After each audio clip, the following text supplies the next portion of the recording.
सिद्ध कुंजिका स्त्रोत देवी महात्म्य के अंतर्गत परम कल्याणकारी स्त्रोत है। यह स्त्रोत रुद्र या मलतंत्र के गौरी तंत्र भाग से लिया गया है। सिद्ध कुंजिका स्त्रोत का पाठ पूरी दुर्गा सप्तशती के पाठ के बराबर है। कुंजिका का अर्थ है चाबी, अर्थात कुंजिका स्त्रोत दुर्गा सप्तशती की शक्ति को जागृत करता है, जो महेश्वर शिव के द्वारा गुप्त कर दी गई है। इस स्त्रोत के पाठ के उपरांत किसी और जप या पूजा की आवश्यकता नहीं होती। कुंजिका स्त्रोत के पाठ मात्र से सभी जाप सिद्ध हो जाते हैं। अब हम कुंजिका स्त्रोत पाठ का उच्चारण करेंगे।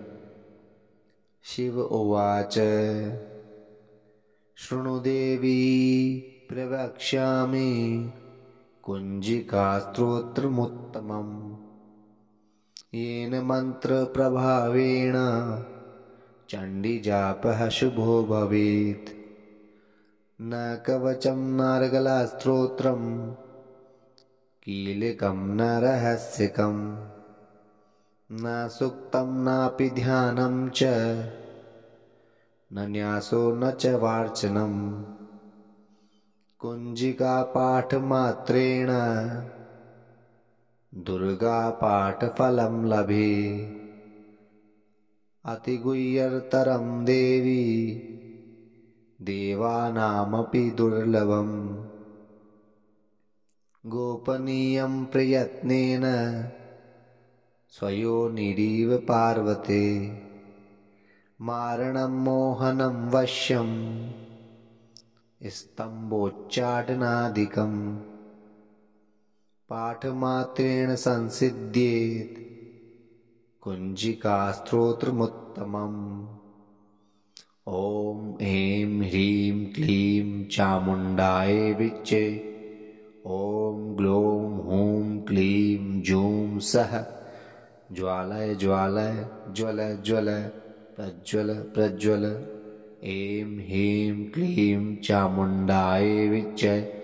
ज्वलं हं सं लं क्षं फट् स्वाहा।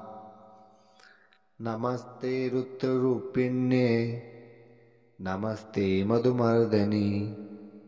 नमः कैटभहारिण्ये नमस्ते महिषार्दिनि। नमस्ते शुभहन्त्यै च निशुम्भासुरघातिनि। जाग्रतं हि महादेवी जपं सिद्धं कुरुष्व मे। ऐङ्कारी षष्ठीरूपायै ह्रीङ्कारी प्रतिपालिका। क्लीङ्कारी कामरूपिण्यै बीजरूपे नमोऽस्तुते। चामुण्डा चण्डघाती च यैकारी वरदायिनी। विच्चे चाभयदा नित्यं नमस्ते मंत्ररूपिणी। धाम धीं धूम दुर्जटे पत्नीं वां वीं वूं वागधरीश्वरी। क्रां क्रीं क्रूं कालिका देवी। शां शीं शूं मे शुभं कुरुं। ॐ हूं हुंकाररूपिण्यै जं जं जं जम्बनादिनी। भ्रां भ्रीं भ्रूं भैरवी भद्रे भवान्यै ते नमो नमः।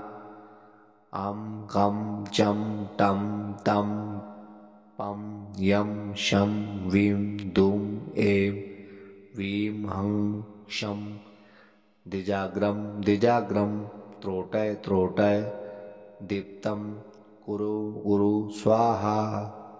पां पीं पूं पार्वती पूर्णा। खां खीं खूं खेचरी तथा। सां सीं सूं सप्तशती देव्या मंत्रसिद्धिं कुरुष्व मे। इदं तुं कुंजिका स्तोत्रम् मंत्रजागर्ति हेतवे। अभक्तेनेव दातव्यं गोपितं रक्ष पार्वते। यस्तु कुंजिकया देवी हीनां सप्तशती पठेत् न तस्य जायते सिद्धि ररण्ये रोदनं यथा। इति श्री रुद्रायमले गौरीतन्त्रे शिवपार्वती संवादे कुञ्जिकास्तोत्रं सम्पूर्णम्।